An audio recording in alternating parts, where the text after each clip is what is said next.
হযরত আলী রাদিয়াল্লাহু তাআলা আনহুর কাছে এক ব্যক্তি আসলেন।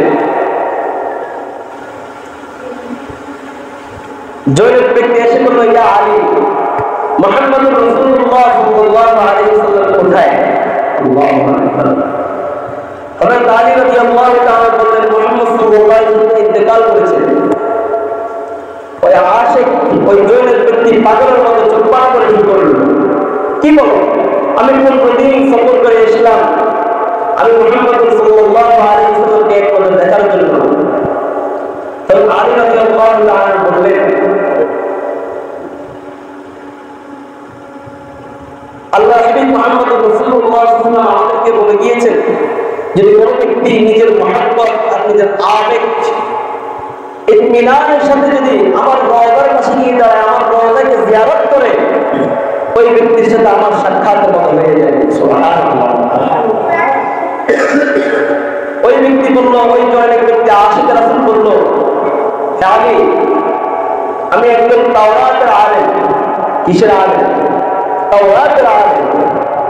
অর্থাৎ আমাদের নবীর পূর্বে যে নবী ছিলেন, ওই নবীর জামানার একজন আলেম, বৃদ্ধ মানুষ, অনেক আকাঙ্ক্ষার ভালোবাসা নিয়ে মদিনায় আসলেন, নবীর সাথে দেখা করবেন, সাক্ষাৎ করবেন, কথা বলবেন।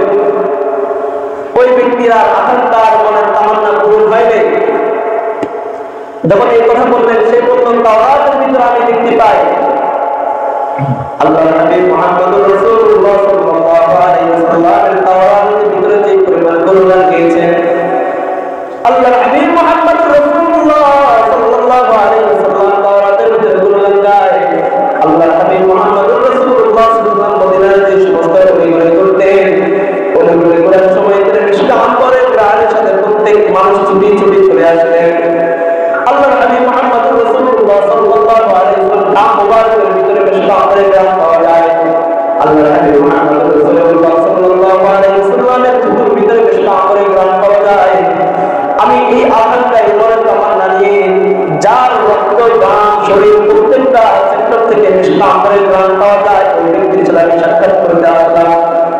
আলী রাদিয়াল্লাহু তাআলা আনহু যখন তাকে মৃত্যুর সংবাদ দিলেন, ওই লোক পাগলের মতো ঘুরতে ঘুরতে বলল, ইয়া আলী, আমি মনের তামান্না নিয়ে আসলাম, আমি যদি রাসূলুল্লাহ সাল্লাল্লাহু আলাইহি ওয়াসাল্লামের রওজা জিয়ারত করি, তাহলে এই রওজা জিয়ারত করার দ্বারা আমার মনের তামান্না হবে না। আমি যে মনের তামান্না নিয়ে আল্লাহর হাবিবের সাথে যে সাক্ষাৎ করতে আসলাম, সেই সাক্ষাৎ আমার পূর্ণ হবে না। হযরত আলী রাদিয়াল্লাহু তাআলা কাছে বারবার জিজ্ঞাসা করার পর হযরত আলী রাদিয়াল্লাহু তাআলা একটা আবদার করলেন, হে আলী, তুমি তো জানো তুমি তো আল্লাহর হাবিবের জামাতা, তোমার কাছে আল্লাহর হাবিব মুহাম্মদুর রাসূলুল্লাহ সাল্লাল্লাহু আলাইহি ওয়াসাল্লামের এমন কোন জিনিস বিদ্যমান আছে কিনা, যার গ্রাম নিয়ে আমি দুনিয়াতে আল্লাহর হাবিব মুহাম্মদুর রাসূলুল্লাহ সাল্লাল্লাহু আলাইহি ওয়াসাল্লামের ভালোবাসা আকাঙ্ক্ষা আমার মনের তামান্না পূরণ করব। আল্লাহর হাবিব মুহাম্মদুর রাসূলুল্লাহ সাল্লাল্লাহু আলাইহি ওয়াসাল্লামের ভালোবাসায় আমি মুগ্ধ হইয়া যেতে আমি কালিমা পড়ে গ্রহণ করতে আমাকে ওই জিনিসটা এনে দাও। হযরত আলী রাদিয়াল্লাহু তাআলা দৌড় দিয়ে চলে গেলেন দিনার মেয়ে হযরত ফাতেমা রাদিয়াল্লাহু তাআলা আনহার দরবারে গিয়ে বললেন, হে ফাতেমা, বাবার একজন আশিক আমার দরবারে আসলো, বাবার এমন কোন জিনিস আছে কিনা, জামা কাপড় বা কোনটা এমন কোন জিনিস আছে কিনা তোমার কাছে বিদ্যমান? হযরত আলী রাদিয়াল্লাহু তাআলা আনহু পড়ার সাথে সাথে হযরত ফাতেমা রাদিয়াল্লাহু তাআলা আনহু বলে দিয়েছেন, হে আলী, যাও এই জামাটা তুমি নিয়ে যাও, এই জামাটা নিয়ে যাই ওই যুবক ব্যক্তিকে দাও, সেই গ্রাম নিয়ে তার মনটা আর আকাঙ্ক্ষা পূরণ করবে। হযরত আলী রাদিয়াল্লাহু তাআলা আনহু যখন ওই জামাটা নিয়ে ওই ব্যক্তির দরবারে যায়, এই ব্যক্তির রওজার সামনে দাঁড়ায় দাঁড়িয়ে আল্লাহ রাব্বুল আলামিনের কাছে দোয়া করতেছে আর মনের তামান্নার মনের আকাঙ্ক্ষার কথা বলতেছে।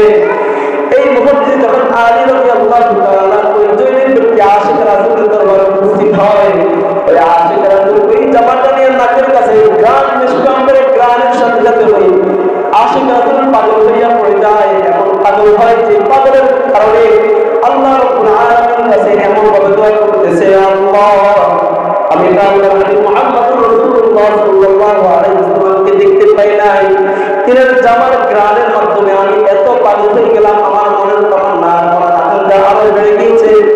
আপনি যদি আমাকে দুনিয়াতে জীবিত অবস্থায় আল্লাহর হাবিব মুহাম্মদুর রাসূলুল্লাহ সাল্লাল্লাহু আলাইহি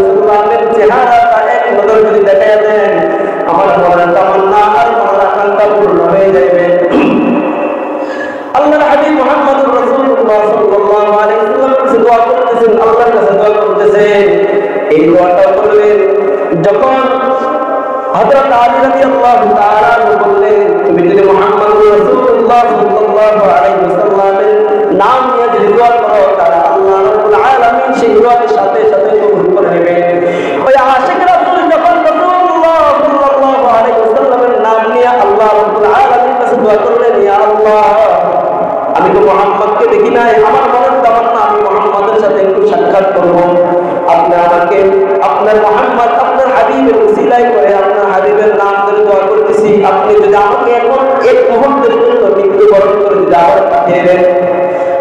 এই কথা দোয়া করার সাথে সাথে রব্বুল আলামিন দোয়াটা কবুল করতে 1 সেকেন্ডও দেরি হয় নাই। হযরত জিবরাইল আলাইহিস সালামের মাধ্যমে ওই ব্যক্তির প্রাণ পাখিটা উড়ে নিয়ে আল্লাহর হাবিব মুহাম্মদুর রাসূলুল্লাহ সাল্লাল্লাহু আলাইহি ওয়াসাল্লামের সাথে সাক্ষাৎ করায় দেওয়ার পরে যখন সে দুনিয়াতে চলে আসলেন, আল্লাহু আকবার আল্লাহু আকবার, যখন দুনিয়াতে চলে আসলেন, আসার পরে একদিন ওই ব্যক্তি রাস্তা দিয়ে হাঁটতেছে, হাঁটতেছে।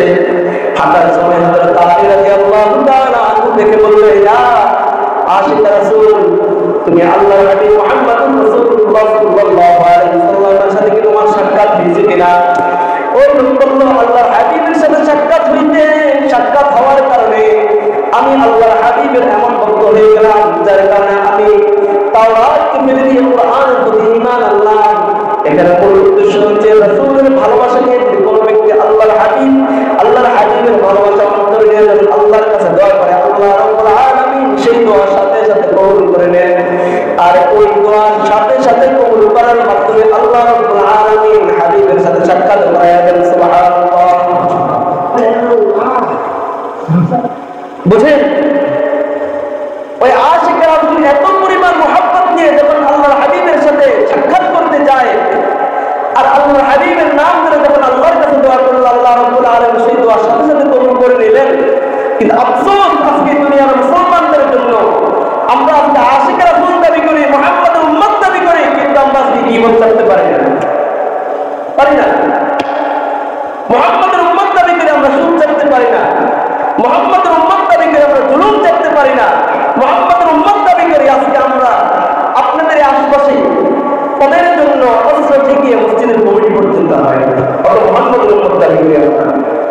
আফসোসের বিষয় আমাদের জন্য। গীবত করতে পারি না, সমন্বিত করতে পারি না। আল্লাহর হাবিব মুহাম্মদুর রাসূলুল্লাহ সাল্লাল্লাহু আলাইহি ওয়াসাল্লাম বললেন, যে ব্যক্তি সমন্বয় করে, যে ব্যক্তি গীবত করে, যে ব্যক্তি সমন্বয় করে, যে ব্যক্তি গীবত করে, সে তার গীবতের সর্বনিম্ন শাস্তি হচ্ছে তার আপন মায়ের সাথে জিনা করা। আলহামদুলিল্লাহ। দুনিয়ার কোন মানুষের সম্ভব? এত পরিমাণ আমরা গীবতের ভিতরে রাসূলের উম্মত দাবি করে, রাসূলের ভালোবাসায় আমরা আসক্ত হই, কিন্তু রাসূলের আকাঙ্ক্ষা আর মনের তামান্না এটা আমরা পূরণ করে দেখাইতে পারি না। অনেক ব্যক্তি আছেন, আমরা মুহাম্মদের উম্মত, আমরা শেষ নবীর উম্মত, হজ ফরজ, হজ করতে যান না, নবীজি সাল্লাল্লাহু আলাইহি ওয়াসাল্লামের রওজাটা দেখবেন, মনের যে একটা আকাঙ্ক্ষা তামান্না, এই তামান্নাটা পর্যন্ত আপনাদের ভিতরে হয় না। শেষ নবীর উম্মত দাবি করি। আফসোসের বিষয় আমাদের জন্য। হযরত আলী রাদিয়াল্লাহু তাআলা বলেন, যদি কোন ব্যক্তি মুহাম্মদ সাল্লাল্লাহু আলাইহি ওয়াসাল্লামের নাম নিয়ে দুনিয়াতে দোয়া করে, সেই দোয়া যদি বদদোয়া হয়, আল্লাহ রাব্বুল আলামিন তাকে খালি হাতে ফিরাই দেন না। সুবহানাল্লাহ। যদি বদদোয়া হয়, মুহাম্মদের নাম নিয়ে দোয়া করার পরে যদি বদদোয়া হয়, ওই ব্যক্তিকে খালি হাতে ফিরাই দেন না। তাহলে আমরা সেই নবীর উম্মত, আমরা সেই নবীকে পেয়ে আমরা গর্বিত, কিন্তু সেই নবীর আদর্শিত আমরা হতে চেষ্টা করি। এটা আমাদের জন্য আফসোস। আল্লাহ রাব্বুল আলামিন আমাদেরকে মুহাম্মদুর রাসূলুল্লাহ সাল্লাল্লাহু আলাইহি ওয়াসাল্লামের ভালোবাসায় আসক্ত হইয়া আল্লাহর হাবিব মুহাম্মদুর রাসূলুল্লাহ সাল্লাল্লাহু আলাইহি ওয়াসাল্লামের রওজা মুবারক জিয়ারত করার মতো আমাদের তৌফিক দান করুন।